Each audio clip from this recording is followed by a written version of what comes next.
Hi, and welcome to this month's episode of 55 Plus No Limits. My name is Jeffrey Barone. I'm the Executive Director of the Cranston Department of Senior Services. This month we're going to highlight the Honor Flight, and we're going to talk to a Vietnam veteran from the United States Air Force, Dottie DeLulio. Dottie was privileged enough to go on the Honor Flight this year, which marks the first Honor Flight for female veterans alone. So we're really excited to talk to Dottie. I think you're going to like the show. And David. Hi, Jeff. How are you? I'm well, nice to see you. Friend. Yes. And we're back. Welcome to 55 Plus No Limits. I am the Assistant Director here. And in this episode, we have a segment in Spanish where I'm going to be doing 10 signs how to see if you or your loved one may have dementia, Alzheimer's, memory loss. So we got a lot of exciting things happening around the Senior Center this summer. We have the Mayor's Picnic in August. Yep. We had Dell's Lemonade today. That's right. So there's a lot of stuff going on at the center, and this is the way we're going to get it out to you. We have our new newsletter. We want to talk about our new newsletter. We have a new production of our newsletter with some advertisers. So there's a lot of good things going on here at the center. Some of our upcoming guests, really exciting people in the community. That's so right. Without any further ado, let's get to the show. Don't forget to like us on Facebook. And Twitter. Okay, welcome back to our show. Again, my name is Jeffrey Barone. I'm the Executive Director of the Cranston Department of Senior Services. With me today is Dottie DeLulio. Did I say that right? Yes, you did. And Dottie's one of our volunteers. She's in our RSVP program, but also, and she's very special, Dottie is a Vietnam veteran. She's going to tell us her story about how she enlisted into the military, where she served, what she's been up to since she's been discharged, and we're going to talk about the Honor Flight that you went on, which was a historic Honor Flight. It was the first Honor Flight for all women veterans. Yes. Is that correct? That is correct. Good. Dottie, yes. Welcome to our show. Thank you. Tell us a little bit about the beginning, when you decided you wanted to serve in the military. What possessed you to decide, yes, I want to do this, I want to join the Air Force? And tell us a little bit about how it started. Well, I lived on a farm, and in the summertime I'd be out in the fields and I could hear a plane miles and miles away, and I started looking, where is it, where is it? And I had to find that plane in the sky and look at it, and I would just look and say, I wish I could be up there. I could see that silver plane up in the sky with the sun reflecting on it. It was great.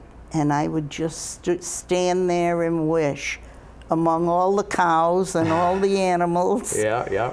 And then I said, this is it. When I get an opportunity, I'm going to join. So you decided to join the Air Force. What year did you enlist into the Air Force? 1959. Okay. And back in those days, it was a 3-year tour for the women and 4 years for the men. So I was in there 3 years, 59 through 62. Were there a lot of women at the time? Not. Or was that when it was just starting?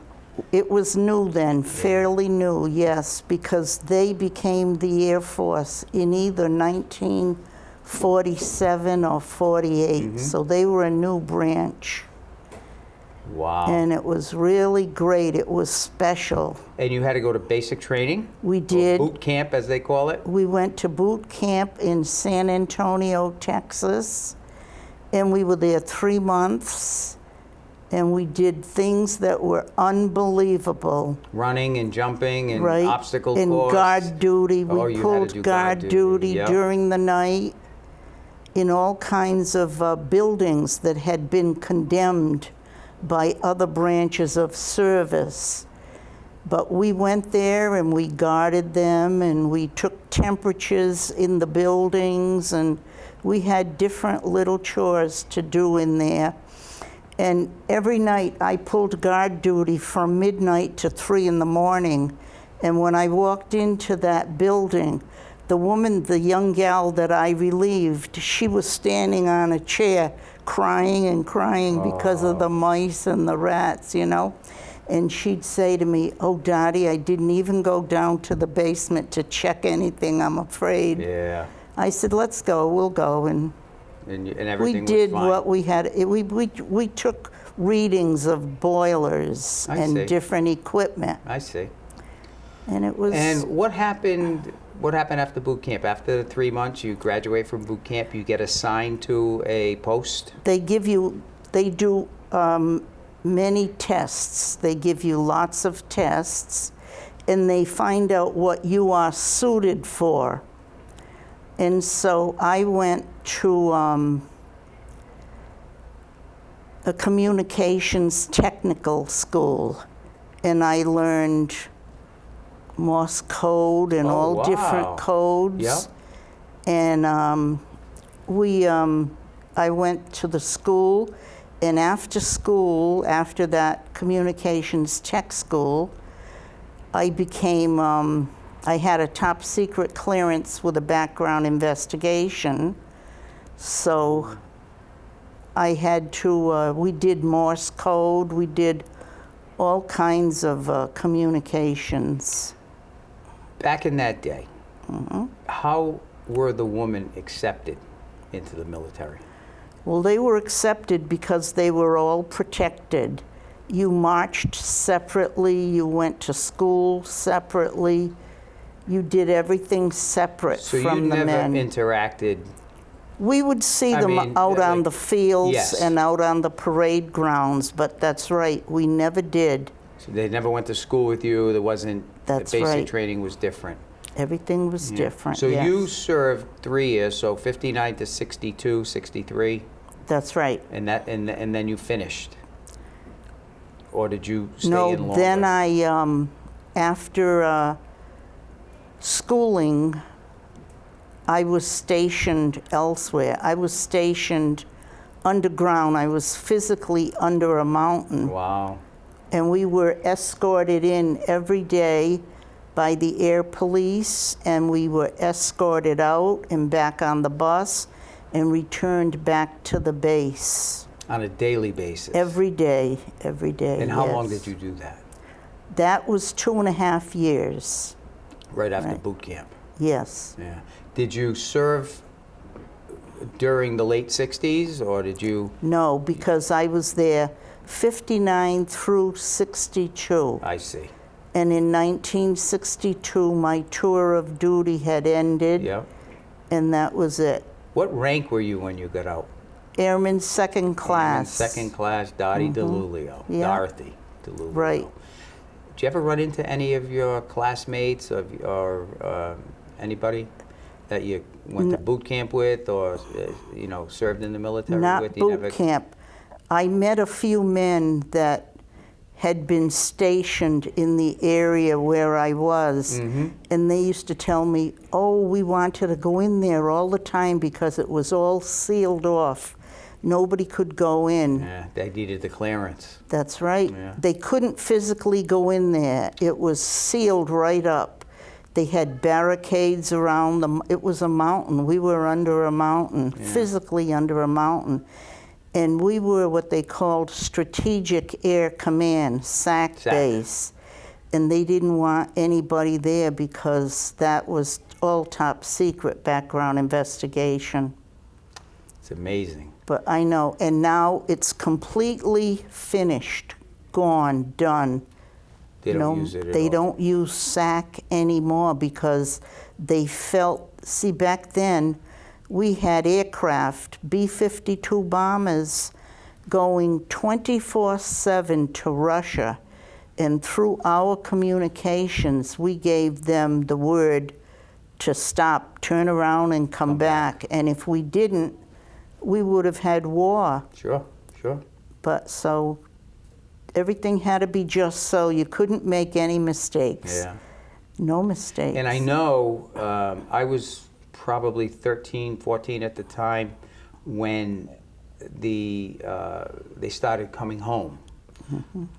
When he started taking the troops out of, the president at the time was taking the troops out of Vietnam. And I remember it was the worst thing I've ever seen, the treatment that these veterans, these people that served during the Vietnam conflict, the reception that they received from the people that they defended. Right. Thank God today it's totally different. You know, we do a lot with the vets here at the Senior Center. They're a big part of our membership. They're a big part of our senior community. And we always try to do the most we can for them, because I know we're just grateful for all you did. You know, we pledge to the flag every day. Yes. Some people, you know, they don't want to get up. Some people can't get up, but some people don't want to get up. And I say, you know what? I said, you have to thank those people, because it was because of them that we have the right to stand and pledge that flag, or not stand if you don't want to. So you have to, if you're not going to honor the flag, at least honor the people that defended that flag. That's the way I look at it. Yes. Some of us were told to do not wear your uniform home. You know, you'd have a problem. That was terrible. It was tough, yes. Well, like I said, thank God that's over. Yes. I want to talk about the honor flight. I first heard about the honor flight a couple of years ago. Mike Montecalvo from Channel 12 was very inspirational in helping put that together, along with the ex-fire chief in Providence, Chief Farrell. Yes, George Farrell. George Farrell does a great job with that. Yes. So this year, as you know, our RSVP director, Karen Porto, she got involved with the honor flight. She sponsored Dottie and another Beverly, another female veteran. I think I'm saying that right. You're right. Female veteran. Yes. And they were able to go to a day trip to Washington, D.C. and visit some of the monuments in the Arlington Cemetery. How'd that make you feel when you were able to visit? You went to the Vietnam Memorial, Yes, obviously. we did. With all the people on that honor flight, were they all Vietnam veterans or just veterans from? No, like Beverly was from the Korean War. We had 2 women with us from World War II. No kidding. Yes. And I was so grateful that they were able to go, because we weren't back here a week and one of them passed away. Yes. I heard that. I heard that. That was the, I remember seeing some of the video from when you guys came back from the airport, the reception you got. Right. Quite different. Fantastic. Back in 1963, Unbelievable. Huh? Yeah. So how did it feel to go back and see the memorial, the Vietnam Memorial, the wall? Did you get to visit the wall? Yes, we saw the wall. How did that feel? Very different. I had also seen part of it. They have the main one there in Washington, D.C., and then they have several others. They call them traveling walls, and they get moved all around the country. And we were fortunate here in Rhode Island. We had a big part of one of them up at Ponegantset High School, and we went to visit that also. In fact, another gal and I, we were asked if we would pull guard duty there while the wall was there, right? So here we were all night out in the wilderness, because it is breezy out there.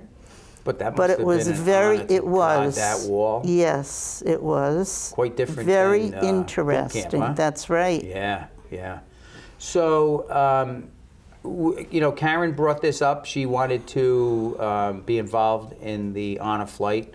We donated our dress down money, so we were able to help her buy her ticket, because it's a great thing. If you want to volunteer, you can. We'll get some information for you. You can call us here at the center. Our number will be down here at the bottom of the screen. And just ask for Karen Porto, an RSVP, and she'll be able to point you in the right direction if you would like to sponsor one of the veterans that go on the honor flight. I'm going to look into it the next time Great. because I think it's a wonderful thing. Fantastic. And so when you came back, you were all over the news. We saw that. Yes, we were. And we had some young school kids here who got to spend some time with you, and you Yes. got to tell them the story. That must have been a nice little, great feeling. The children were wonderful, Yeah. absolutely wonderful. Yeah. You know, you're my biggest hero in the whole world. And then another little boy said to me, asked me, could you tell me a little bit about what you did up there all day in the sky, you know? Yeah, yeah. Very nice. And then you visited a couple of the schools. I know I we had did. some kids come here, but you went to one of the schools here. I think it was Glen Hills. Glen Hills, Yep, yes. the elementary school, and you visited a school in Johnston as well. Johnston, You got a yes. good reception from the kids, I bet. Great, very nice. So, you know, I mean, Wonderful. it's changed a lot since, 1963. Yes. I know me personally, I am honored when I'm in the company of a veteran to pick their brain to see what they went through and how they decided to take the military as a career. I guess back in the day, some people didn't have the choice. They just Right. took you right out of high school. So I want to thank you for joining us today and taking the time out of your busy schedule to talk to us about your journey. And through the thank you for military. having me. It's our This is pleasure. great. And Thank you you. know, it's always a pleasure seeing you here at the center. We appreciate all you do as a volunteer. I know Karen's very proud of you. You're very aggressive and active here. We love all that you do. And if you notice, anytime I have a new person come in and they want to have lunch, I always try to get them to sit next to Dottie Great. DeLuio. You make everyone feel so comfortable. So I just want to thank you again. And just remember, we love you, Dottie. Thank you. All right? And I love everyone here. It's been a great journey. Yes, it is. And it's far to go. We still Good. have a long journey to go. Thank you. All right. Thank you, Jeff. Thank you for joining us this month in our episode.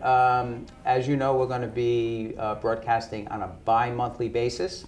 So this episode is running July and August. And we'll be ready sometime in August to do our September, October, our fall show. We have a lot of activities coming up. We have the mayor's picnic on August 24th at Brayton Park. And we're doing a lot of daily specials. Check out our website, www.cranstonseniorcenter.com. That's always up to date with all our activities. We have our newsletter published on the website. We have a Facebook page. You could always like us on Facebook and Twitter. So thank you for joining us, and we'll see you soon. Hello, so now we're going to do our segment in Spanish. ¿Qué tal? Muy buenas tardes, muy buenos días. A qué hora del tiempo estén viendo hora del día estén viendo este programa. Les damos la bienvenida a un episodio más de este su programa del adulto mayor de la ciudad de Cranston, 55 Plus No Limits, o las aventuras después de los 55 años. El día de hoy tenemos un programa muy interesante que vamos a discutir la enfermedad de la demencia, pérdida de memoria y también el Alzheimer's. Pero antes de seguir con este segmento, quiero dar gracias a nuestros colaboradores y socios comunitarios, como lo son la Asociación de Alzheimer's de Rhode Island y también la Fundación de MetLife que hizo posible esta presentación. Vamos a empezar hablando sobre un poco de qué es realmente el Alzheimer's y qué significa para nosotros las personas que tenemos ya sea ya una edad avanzada o estamos empezando a tener un poco de este mal o tenemos personas que queremos mucho dentro de nuestras familias que ya tienen la enfermedad. Vamos a hablar sobre los mitos y las realidades de esta enfermedad, porque hay mucha desinformación, pero también hay buena información. Entonces vamos a esperar de que esta presentación aclare un poquito esas dudas que tengan ustedes sobre la demencia y pérdida de memoria. Por ejemplo, tener un poquito de demencia es una parte normal del envejecimiento. Bueno, la verdad no. Al envejecer, muchas de nuestras habilidades físicas, incluyendo la memoria, desaparece un poquito. Pero no hay que tener dificultad de recordar muchas cosas. Si uno tiene dificultad de recordar cosas, no quiere decir automáticamente que uno en efecto tenga la enfermedad de demencia o Alzheimer's.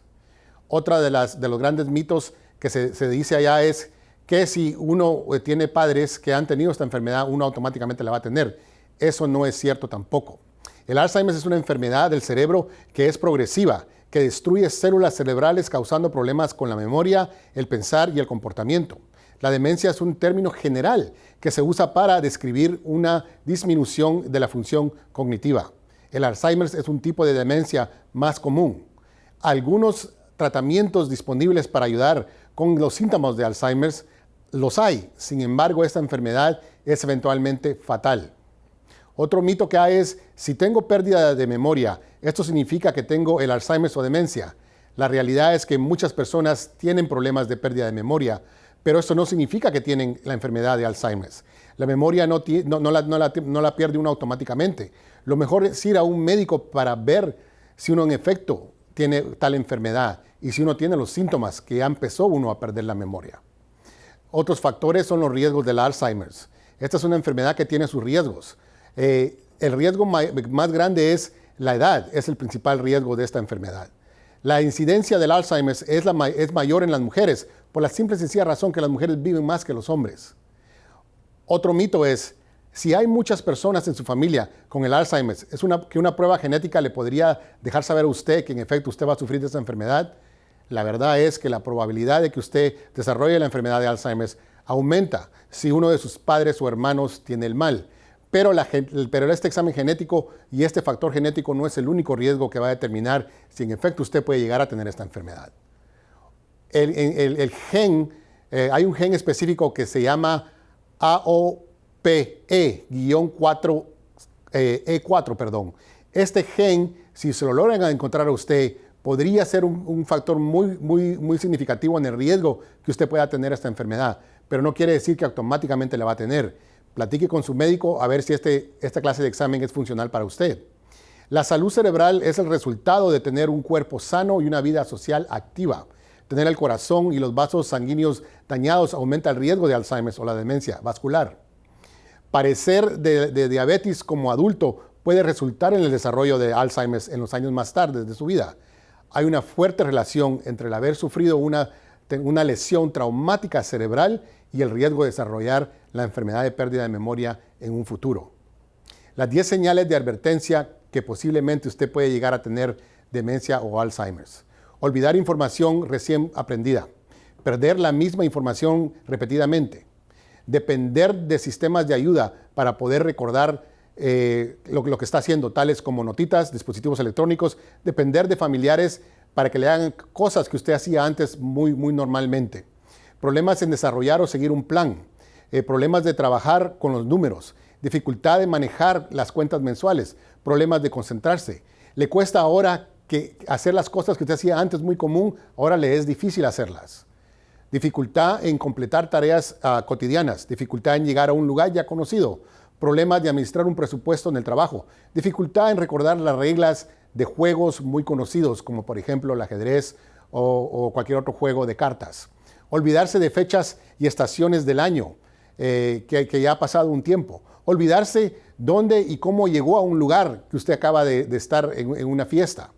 También la disminución de la habilidad de entender lo visual a su alrededor. Dificultad en juzgar la distancia. Problemas de determinar el color de lo que usted está viendo. Problemas en seguir o participar en una conversación.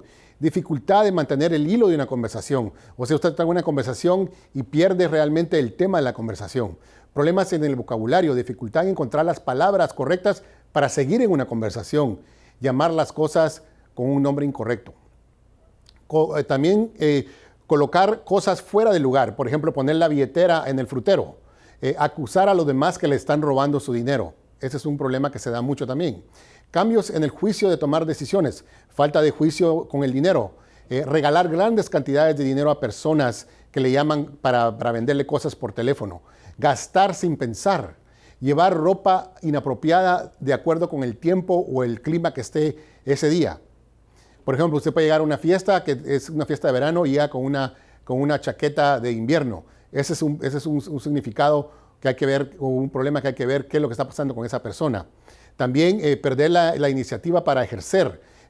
pasatiempos, ya no quiere hacer pasatiempos, actividades sociales, proyectos de trabajo, reuniones familiares, dificultad en entender los hechos recientes de su equipo favorito, olvidar cómo ejercer pensamientos, evitar participar en actividades sociales por temor a que usted se le va a olvidar cómo llegar ahí o cuando tengan que salir del evento, cómo regresar a su casa.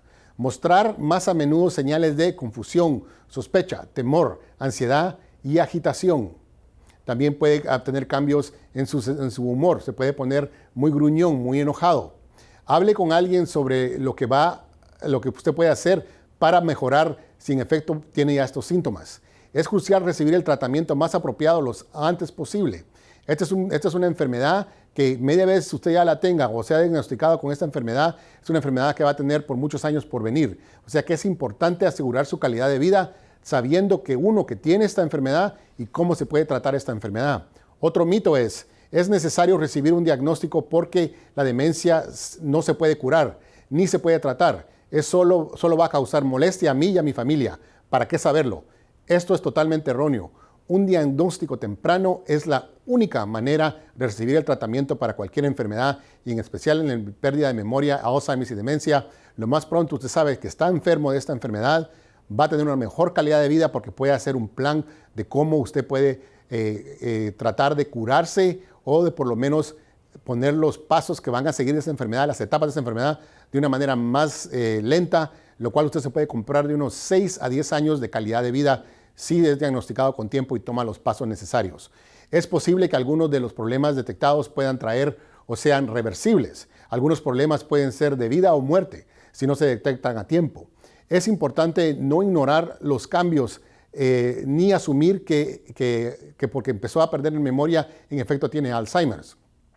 Otro mito no es necesario hacer todas las pruebas de diagnóstico para saber si uno tiene Alzheimer's. Si uno toma un medicamento para la pérdida de memoria y ayuda, la única prueba que necesita es saber si la tiene o no la tiene. La verdad es que el tratamiento temprano es el mejor y lo mejor necesario para combatir esta enfermedad.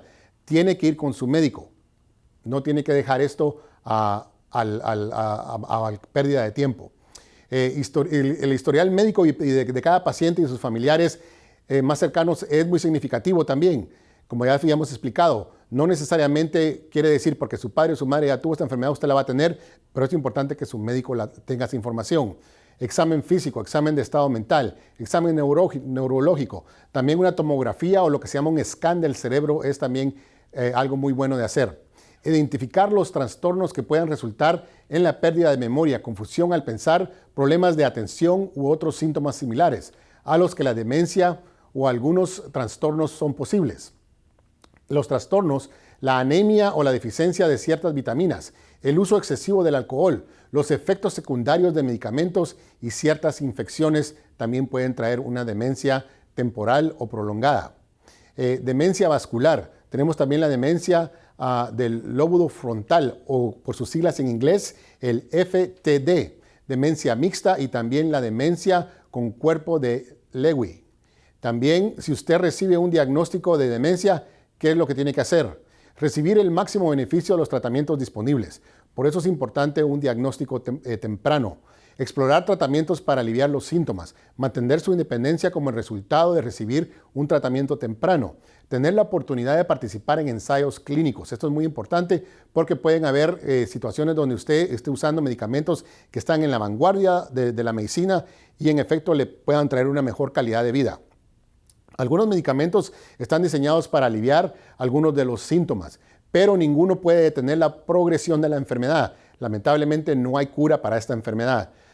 Los inhibidores de colinestera pueden mejorar e inhibir la progresión rápida y la pérdida de memoria, pero esto es solo temporal, no la cura. Otros medicamentos pueden ayudar con los cambios en el humor y el comportamiento.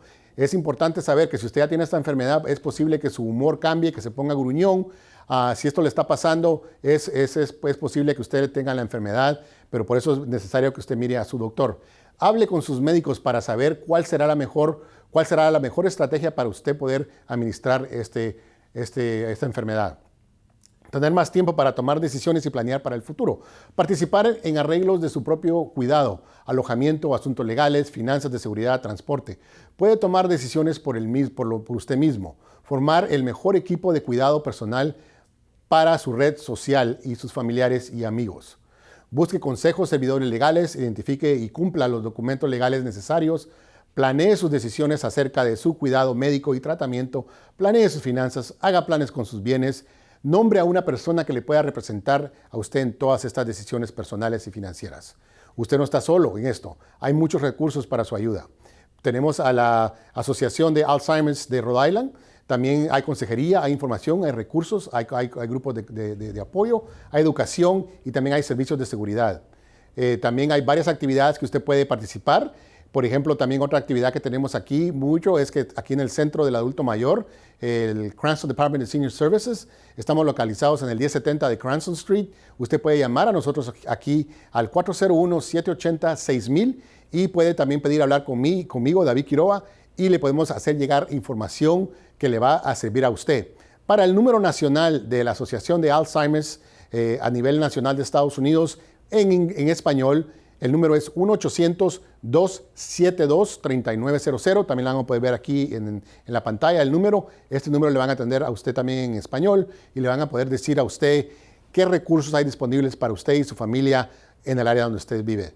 Primero que nada, también para terminar, quiero agradecerle mucho por haber sintonizado y para esas personas que nos están viendo que hablan inglés y español, thank you very much. We're closing the Spanish segment. Again, my name is David Quiroga, Assistant Director for the Cranston Department of Senior Services. Nos vemos en el próximo episodio. Un placer. And that's our show for this month. We hope you enjoyed this episode of 55 Plus No Limits. We're going to be broadcasting every other month. So we hope to see you in August. Don't forget to visit us on the website. Yes. CranstonDepartmentofSeniorServices.com.